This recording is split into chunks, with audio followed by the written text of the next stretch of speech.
Y esa revisión transversal nos llevó a pensar en este corredor basariano, ¿no? Que es un corredor que le permitía a un duque, ¿no?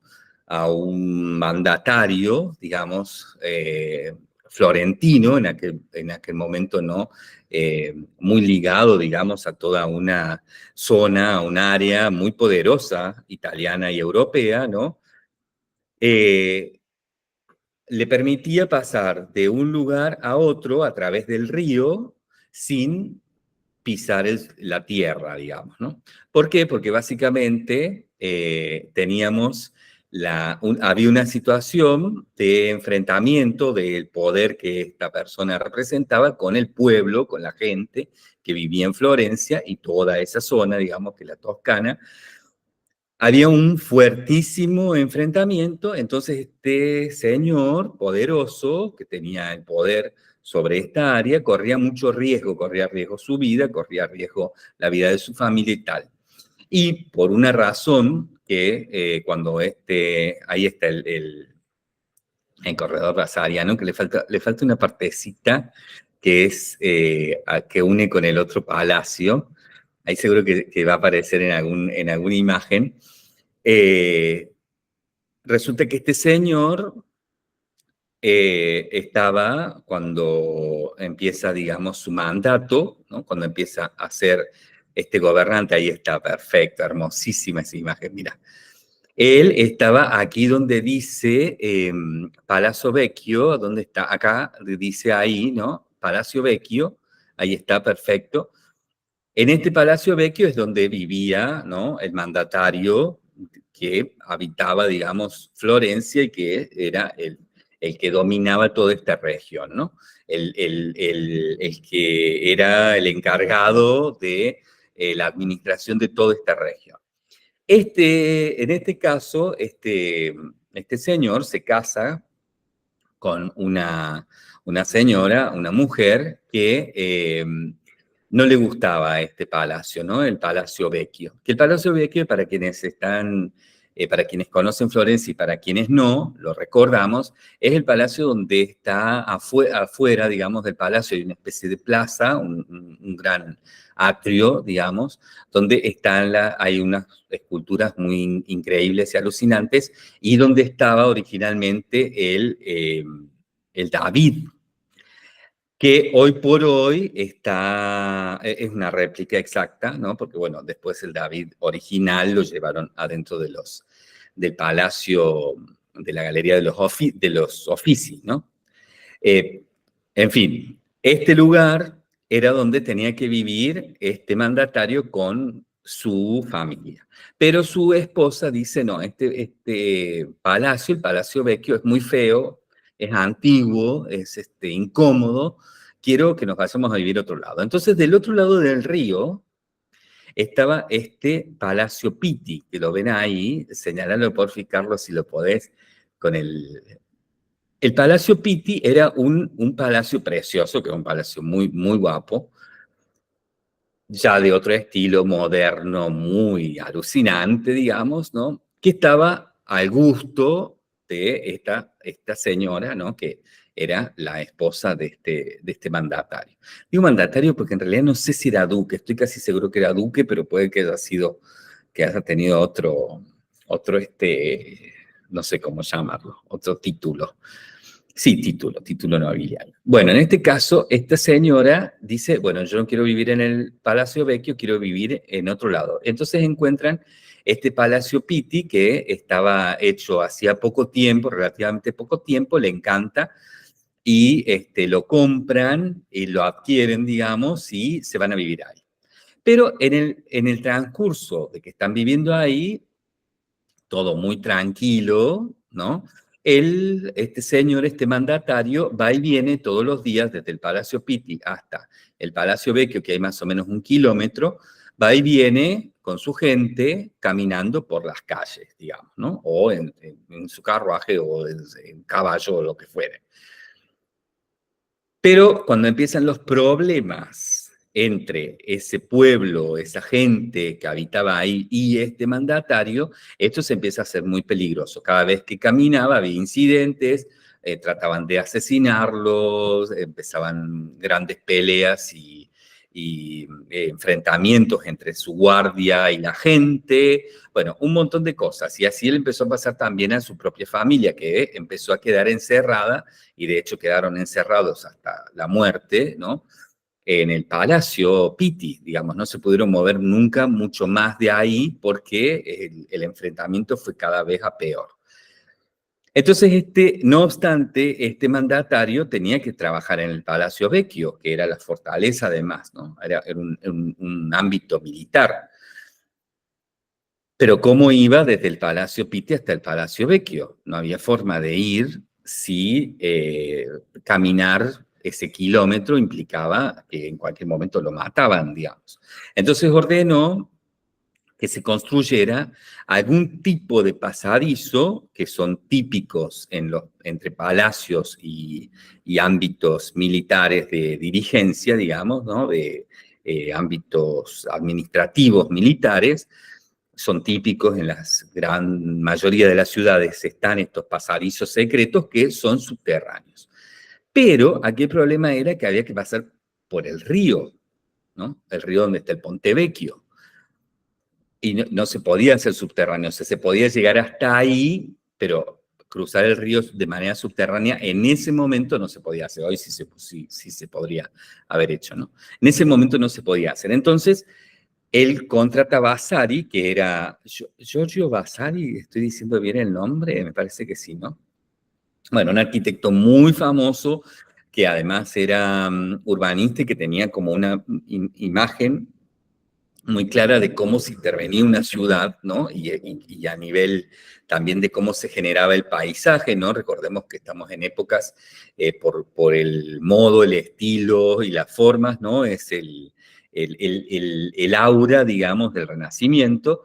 Entonces había toda una ideología que venía con la estética, en la arquitectura específica y especialmente, ¿no? Muy puntualmente, y este señor lo manejaba a la perfección. Entonces lo llaman, lo contratan y le dicen, bueno, necesitamos un pasadizo, pero esto, dice él, no se puede hacer subterráneo. Lo vamos a hacer por encima, lo vamos a hacer por arriba. Entonces generan este pasaje por encima de las casas, ¿no? Por encima de la arquitectura, entre las casas, entre la arquitectura. De hecho, el pasaje entra, por ejemplo, a una iglesia, entra a la Galería de los Uffizi, ¿no? Que era, bueno, que es actualmente, y también en ese momento era un espacio de exhibición de arte, de colección, ¿no? De la colección de los Medici, etcétera, ¿no? Entonces, él genera este pasadizo que lleva desde este nuevo lugar, que era el Palacio Pitti,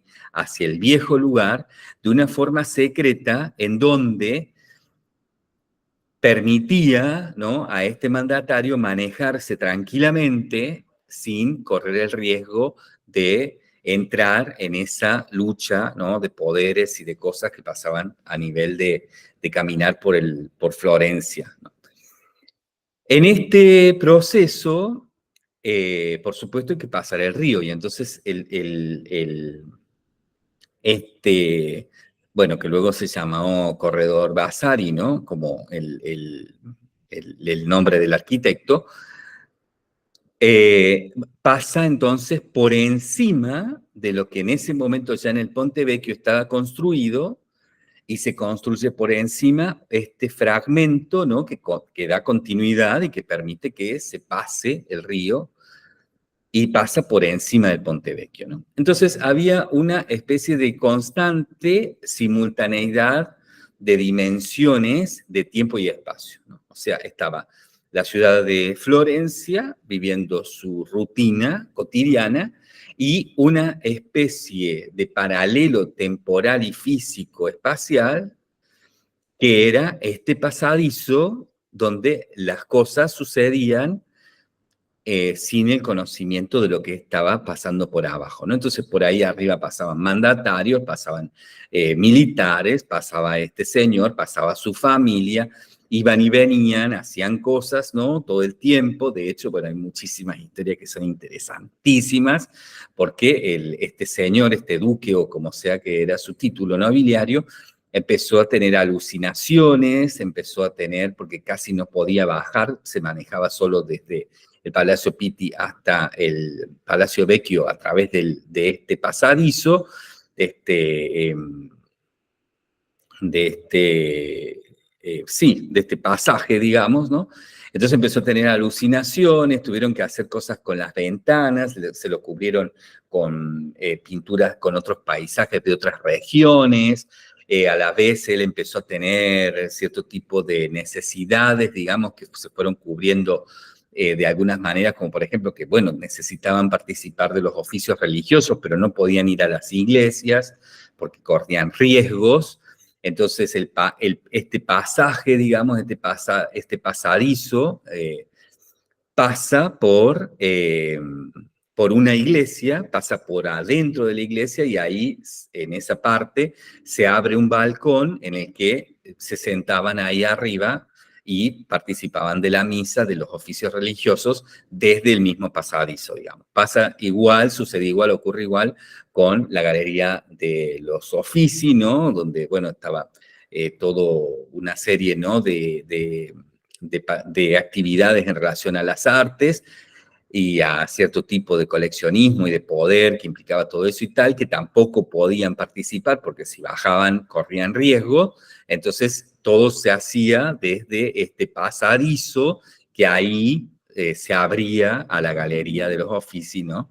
Como parte, pero elevada y como una especie de VIP, lo que hoy entendemos como un VIP, ¿no? Algo donde no subía nadie, solamente estas personas que iban de un palacio al otro. Bueno, larga la historia, pero me parece que viene bien porque hoy nos hemos estado deleitando con todo esto, cosa que es muy interesante, poco conocida también, aunque incluso para nosotros que somos fanáticos de la arquitectura y nos encanta la historia de la arquitectura, pero que es poco conocido en un punto todo esto y a su vez, es poco conocido, creo yo, específicamente, y también lo conversábamos, porque no se puede visitar desde hace muchos años, ¿no? Esto quedó cerrado hace unos 12 años más o menos, que se cerró al público porque se empezó a afinar, digamos, ¿no? Seguramente que por un incidente, nadie lo dice, muy claramente, miren, ahí lo estamos viendo. Este es el estado en el que está actualmente, ¿no? Primero veíamos un video donde se veía cómo era cuando la gente lo podía visitar. Hoy más o menos está así, está vacío, esto estaba lleno de retratos, retratos de la familia de los Médicis. En todo el trayecto había infinita cantidad de retratos. Y luego, en épocas modernas, había retratos también, autorretratos de artistas. Así que a los retratos de los Medici se habían sumado una colección de autorretratos de artistas que es realmente increíble. Lamentablemente, bueno, ninguno de los dos nosotros hemos conocido, hemos estado en Florencia incluso cuando esto estaba abierto, pero ni nos hemos enterado de que existía. Luego, cuando yo en mi caso me enteré de que existía, ya no se podía entrar. ¿Por qué no se puede entrar? Porque, bueno, ahora para el 2021 se planeaba que ya sí se iba a poder visitar, pero no se habilitó todavía nunca. La idea es que esto tiene un grave riesgo es muy inseguro a nivel incendios, digamos, ¿no? A nivel cierto tipo de problemáticas de incendios, ahí viene, vamos a verlo en el... Bueno, así es un poco como se ve por fuera, ahí arriba de ese arco va, ¿no? Por acá, se va integrando con la arquitectura, es realmente una obra magnífica, ahí se ve al costado del río, y ahí se ve sobre el puente, ¿no? Son esas ventanitas cuadradas, eso es lo que va haciendo este pasaje, ¿ven? Mírenlo ahí. Y esto era como se podía visitar, ¿no? Se podía visitar donde estaban todas estas enorme cantidad de pinturas, ¿no?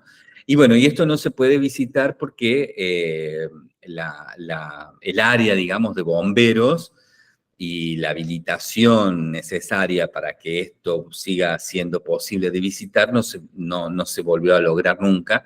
Se han hecho remodelaciones, se sigue remodelando, se sigue buscando la forma en que esto no corra ese peligro, digamos, no corre ese riesgo, pero no se ha logrado todavía o algo ha pasado que todavía no se ha habilitado. Sí hemos leído que se han hecho algunas visitas, ¿no? Se hacen algunas visitas cada tanto de manera privada para algún tipo de mandatario, para algún tipo de artista muy famoso, famosa, que por alguna razón, ¿no?, visita Florencia y que le muestran esto, pero que no está así como se ve ahora, ¿no? En este video no está así.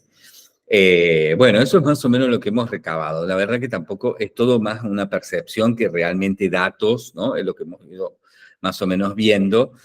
Y bueno, en todo esto, ¿no?, nuestro pasaje del Ponte Vecchio, nuestro pasar el Ponte Vecchio, con esta revisión que hicimos, nos pide ahora que volvamos sobre una transversalidad a revisar eso mismo desde un lugar bastante más privado de lo que suele ser nuestra exposición pública, ¿no?, que es nuestros intereses en torno a cómo vamos proyectando Fundación La Bomba de Miel como un ámbito de labor, de obrar, de trabajo, de empresarial, de cómo vamos generándonos todo nuestro ámbito, digamos, y contención, digamos, para todo lo que implica Fundación La Bomba de Miel y para todo lo que necesita detrás para existir, ¿no?